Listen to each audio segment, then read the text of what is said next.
magkakapatid. Congratulations. Salamat sa Diyos, anak, sa mga achievement mo, sa effort mo, sa pag-aaral. Proud kami sa inyo ng mami mo. Unawain nyo lang si papa nyo. Kung laging wala sa tabi nyo, alam nyo naman, ang trabaho ng papa nyo is malayo.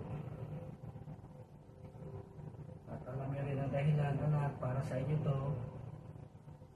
Para makapagtapos kayo ng pag-aaral na kayo magkakapatid. Ang dalangin ko lang, anak, maging successful ka sa future mo.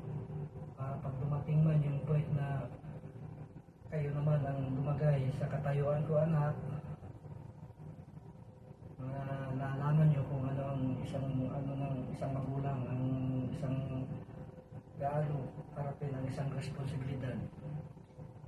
Bilang magulang, proud kami ng mami mo na makapatapos kami sa inyo, magkakapatid.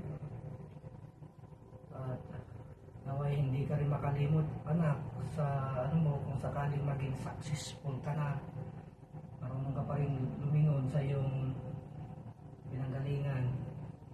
Salamat sa Diyos, anak. Congratulations.